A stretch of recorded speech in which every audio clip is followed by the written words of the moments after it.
Olá a todos, sejam muito bem-vindos à Polis. No seguimento da nossa reportagem, o problema do comentário político em Portugal, decidimos publicar as entrevistas completas com os convidados Susana Peralta e João Marecos. Tendo em conta os limites de tempo da reportagem, não dava para incluir tudo aquilo que os convidados tinham para dizer e decidimos lançar as entrevistas em formato podcast. E neste vídeo podem assistir à entrevista completa com Susana Peralta, professora de Economia, cronista e uma das vozes mais ativas da sociedade civil em Portugal. Se gostam desta entrevista e do restante conteúdo da Polis, inscrevam-se e deixem um gosto para o nosso conteúdo ser enviado para mais pessoas.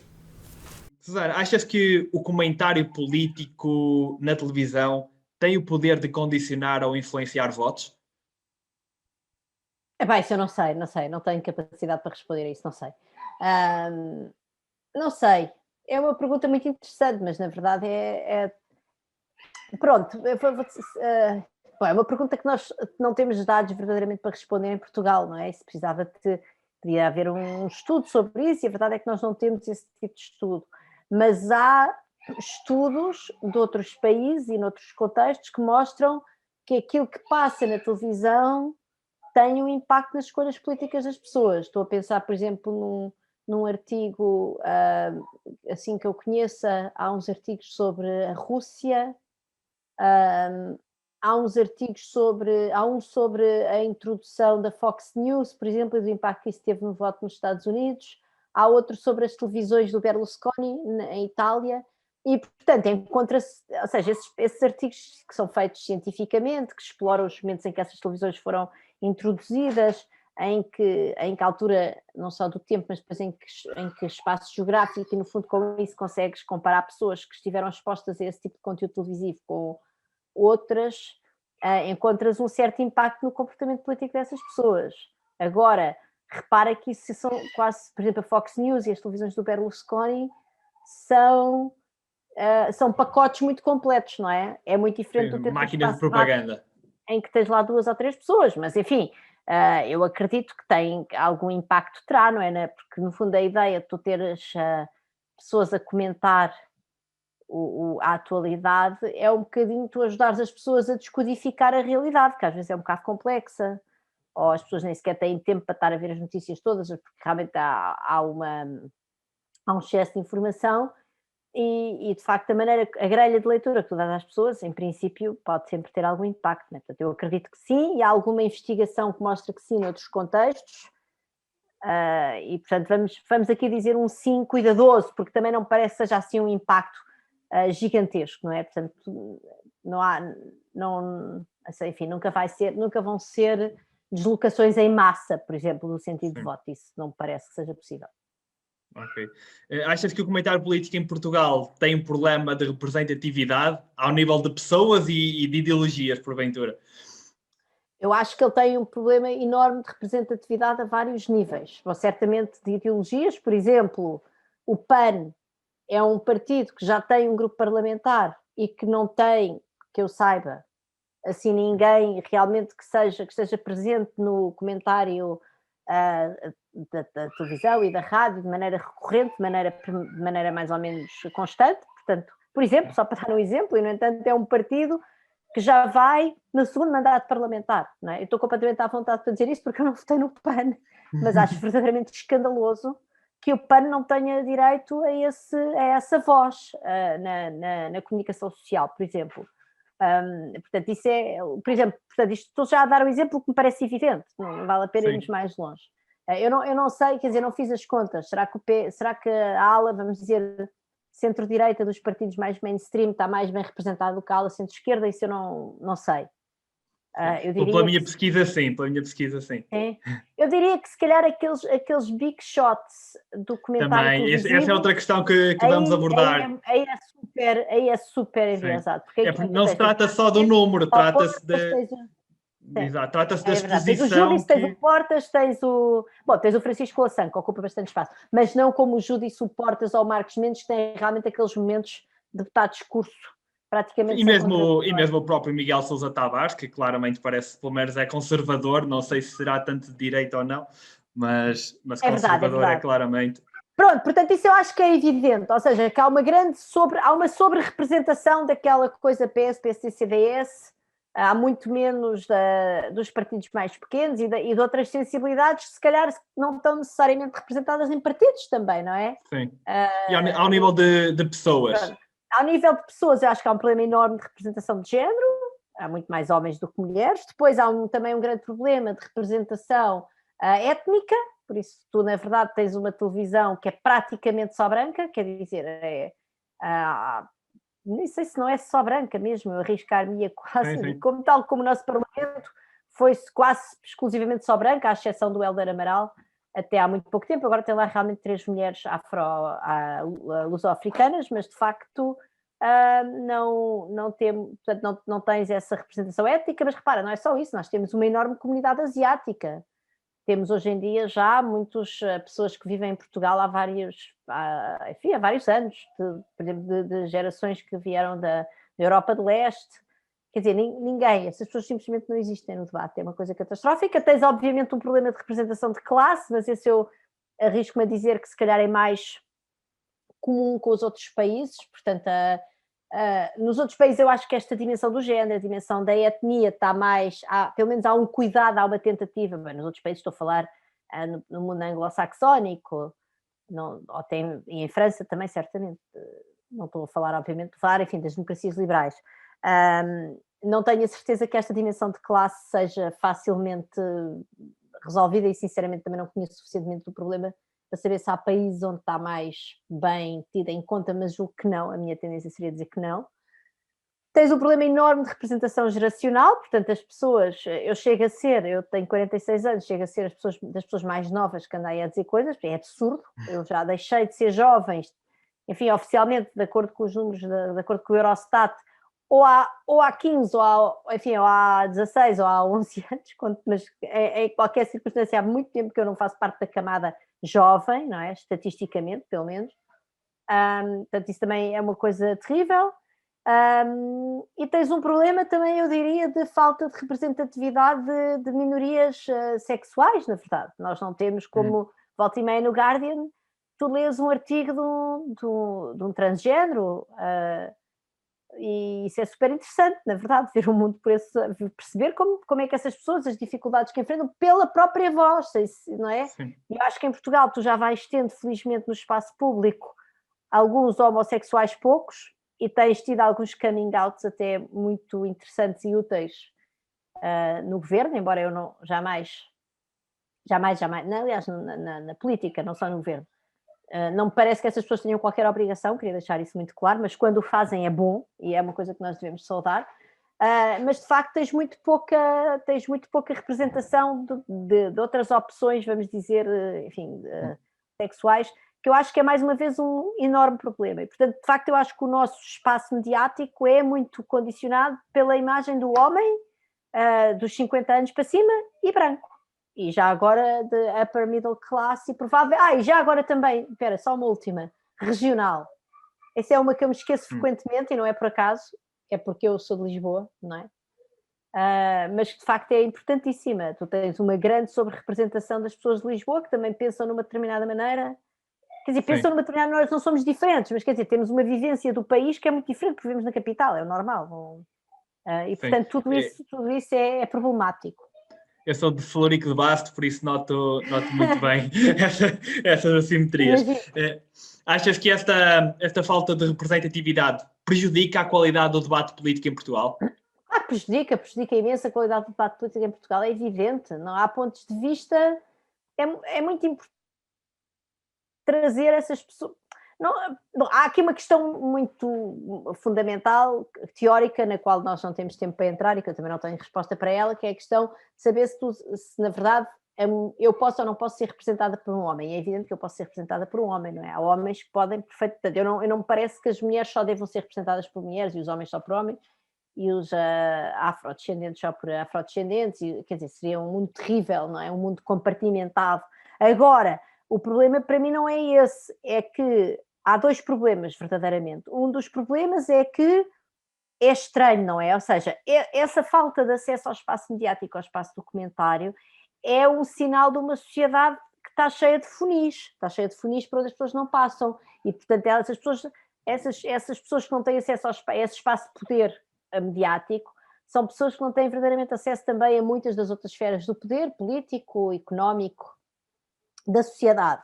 E isso para mim é um grande problema. E é um problema também porque tu podes estar até, quando tu tens uma sociedade de funis, é mais, quer dizer que se calhar tu tens imensos homens brancos acima de 50 anos a comentar, a dizer coisas que se calhar são muito menos interessantes do que muitas mulheres, muitos jovens abaixo de 30, muitas pessoas de várias origens étnicas e de várias origens de países, enfim, de imigração. Portanto, há esse problema, há essa questão dos homens medíocres, não é? Que é como, na verdade, o caminho é mais fácil para eles, tu tens uma maior probabilidade de ter mais homens medíocres a comentar e se calhar podiam ser substituídos com mais qualidade por uma série de pessoas que têm outras perspectivas do mundo. E depois, eu acho que há também um problema de representação, isso eu não tenho nenhuma dúvida, ou seja, as mulheres têm uma vivência própria das dificuldades que têm na vida por ser mulheres, não é? Dos famosos telhados de vidro no sentido inglês e não no sentido português. Achas que, nesta questão da paridade de género, achas que as escolhas dos comentadores políticos são propositadas por parte das estações de televisão, do ponto de vista em que, não do ponto de vista em que fazem um propósito para ter só homens, mas do ponto de vista em que aqueles que dão mais audiência, que é aquilo que lhes interessa, são os homens? Eu acho que sim, acho que deve haver uma parte que é de essa que estás a dizer, não é? Que é essas pessoas, no fundo, darem mais audiências porque são mais conhecidas, porque têm uma imagem de maior, vamos dizer, projeção, e até porque depois isso é também um bocado um fenómeno que se autoalimenta, não é? Porque depois tu tens a pessoa, quanto mais aparece, mais as pessoas a querem ouvir e depois fica um bocadinho o fenómeno autoalimentado. Mas também acho que há um problema isso, aliás, há muitos jornalistas que já me disseram a mim e pessoas bem intencionadas, em quem eu acredito genuinamente, que é a dificuldade também o jornalismo é um trabalho que se faz no imediato, ou seja, de repente há aqui uma notícia nova e nós precisamos de alguém que comente isto, e o que as pessoas fazem é pegam nos contactos que têm, naqueles que sabem que vai ser mais fácil aceitarem, portanto também há um lado disso que é um bocadinho, uma vez que tu estás presa àquela situação, não é? Em que estás presa àquela situação em que estás habituado, tens contactos com aquelas pessoas, depois é muito difícil sair, ou seja, há uma certa inércia Sim. no sistema. Mas aí há um ciclo vicioso. Que é problemático. Não, um ciclo vicioso, sim, é uma inércia que cria um ciclo vicioso e que é muito difícil de quebrar. E é por isso que ela depois se perpetua, não é? Por isso é que tu depois realmente tens falta de mulheres, falta de jovens, falta de minorias étnicas, falta de minorias sexuais. Achas que em Portugal a Mas opinião deixa-me só dizer, posso só Força. acrescentar uma coisa? O que eu acho que há é que nos outros países há eu acho que deve haver, as pessoas devem ter uma checklist que em Portugal não têm. Aquilo que aconteceu na noite eleitoral, por exemplo, é uma vergonha. Quer dizer, uma coisa é a pessoa naturalmente começar a fazer chamadas e montar o seu painel daquela maneira, mas depois tinha que ter lá alguém na equipa que olhava e vamos agora aqui fazer uma listagem de representatividade. Há mulheres, há pessoas de diferentes sensibilidades políticas, não é? E, portanto, a naturalidade com que tu compões um painel não deve, que enfim é humana, não precisamos de ser manicaístas quanto a isso. Agora, se tu és um profissional ou uma profissional, tens a obrigação de depois olhar para aquilo e ver se aquilo cumpre os mínimos da representatividade. E aí eu acho que, relativamente aos média de outros países, aqui em Portugal se falha rotundamente. Esse cross-check não é feito, tanto que basta ver o que aconteceu na noite eleitoral. De repente tinhas nos 3 canais generalistas homens. Sim. Já agora quase todos marxistas. Eu vou abrir o vídeo mesmo com essa questão. Mas achas que a opinião das mulheres em Portugal, pela sociedade em geral, ainda é menos valorizada e isso faz com que possa ter menos audiências enquanto comentador e que não seja tão levada a sério?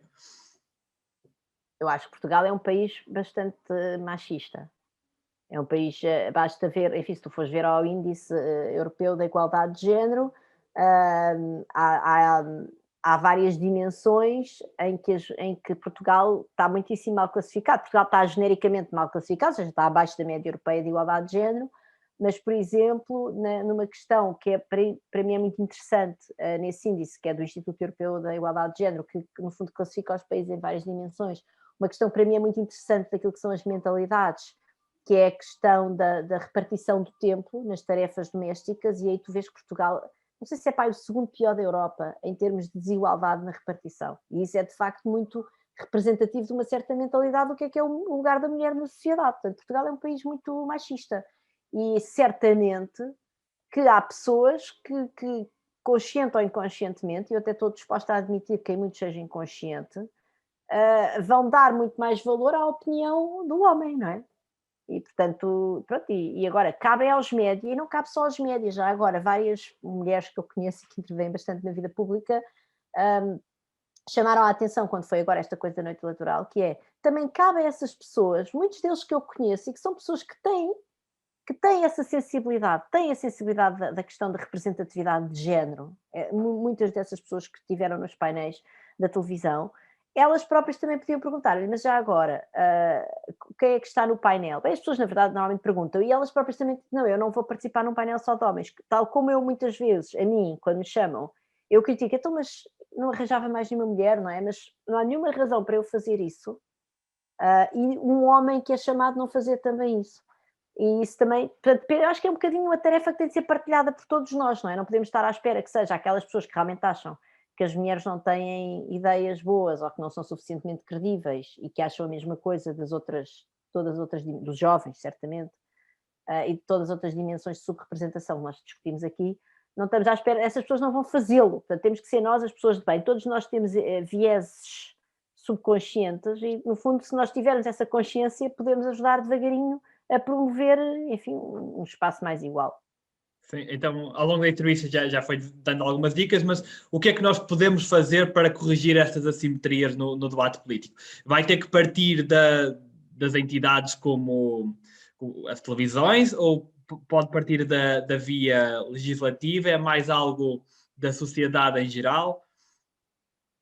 Eu acho que a via legislativa serve para impor cotas, por exemplo, nos lugares de representação política, ou seja, no Parlamento, nas Assembleias Municipais, nas câmaras municipais, ou nas listas às câmaras municipais, e também nos boards das empresas. Aí eu acho que sim, eu teria mais dificuldade em ter uma lei a regular os painéis escolhidos, enfim, as escolhas editoriais. Em geral, não me agrada nada a ideia de ter uma lei que regula uma escolha editorial de um jornal, de uma televisão. Não me parece que isso seja uma boa ideia, abre a porta a caminhos pelos quais eu não gostaria de ir, e também depois me parece, quer dizer, que vale a pena, eu acho, ter coisas muito simbólicas e muito importantes do ponto de vista do que são as estruturas de poder, que é de facto enfim, o poder político e o poder económico. O poder mediático também é importante, mas eu acredito que isso pode verdadeiramente fazer com a autorregulação. E a autorregulação é isto, é tu teres os diretores editoriais que têm essa estrelinha, que é chegarem ao fim, olharem para a folha A4. Eu já fiz isso imensas vezes, eu já organizei conferências, já organizei painéis de debate, de lançamento de estudos e não sei o quê, e eu olho sempre para isso, quer dizer, olho sempre para aquilo e penso, isto está minimamente igualitário, e só penso muitas vezes no género, devo confessar, penso no género e penso na idade.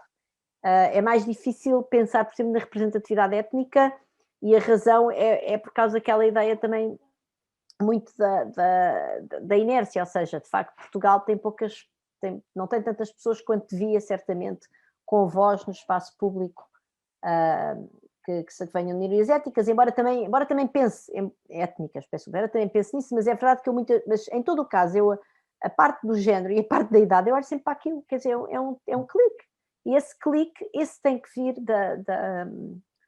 tem que vir de facto das direções editoriais. Portanto, é uma coisa estranhíssima como é que as direções enfim, de informação daquelas televisões generalistas não repararam que não tinham lá mulheres. Quer dizer, como é que é possível, não é?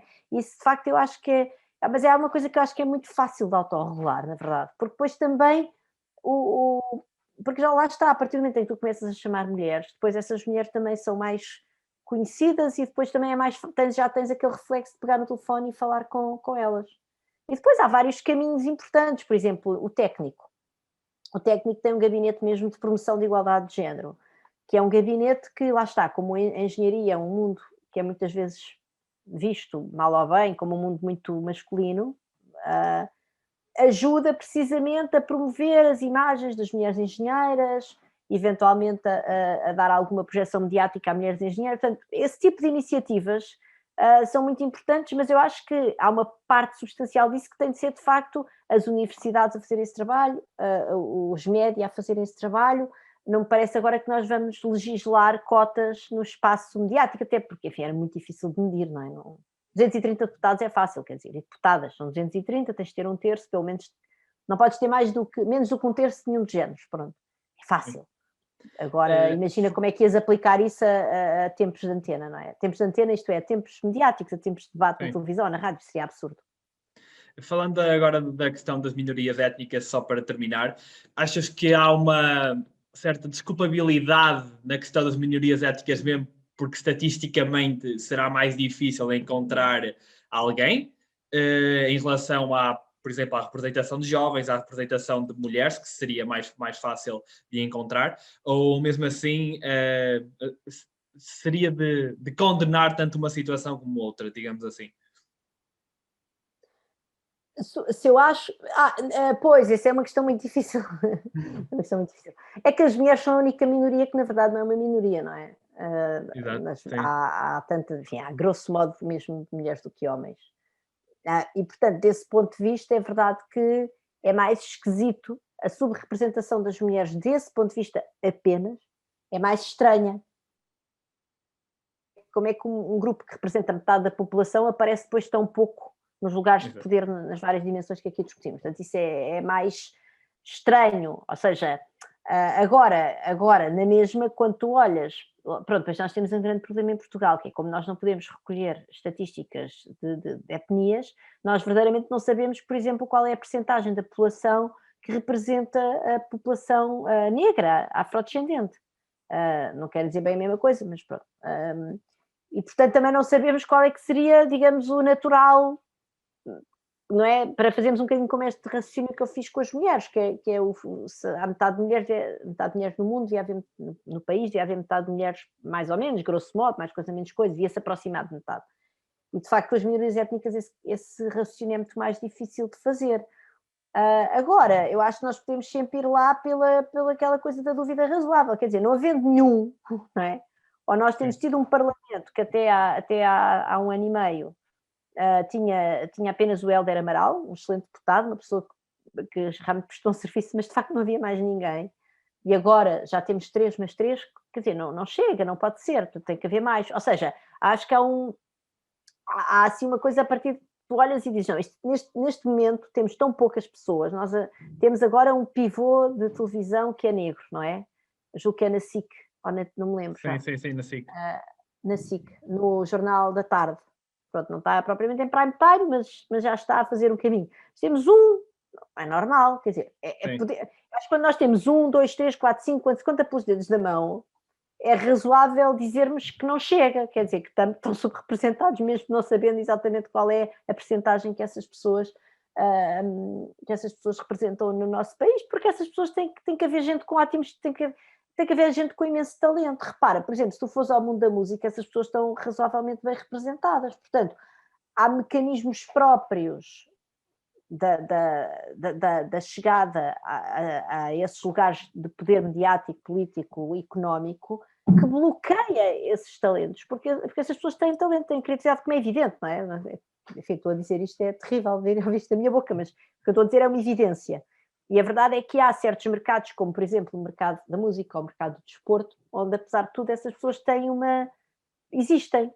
E, portanto, para elas não existirem noutros mercados, desculpa a conversa economista, sim. Ou nós íamos aqui com uma conversa na qual eu que é horrível e racista, quer dizer, não, mas é porque realmente eles são ótimos desportistas, ou são muito bons a cantar rap, mas não têm criatividade ou talento para outra coisa. Isso é horrível, não podemos dizer, o ser humano não é isso, não nasce pela cor da pele que tem, não é mais talentoso para fazer uma coisa do que outra, não faz sentido nenhum. Quer dizer, cada um de nós é melhor a fazer umas coisas do que outras, pronto.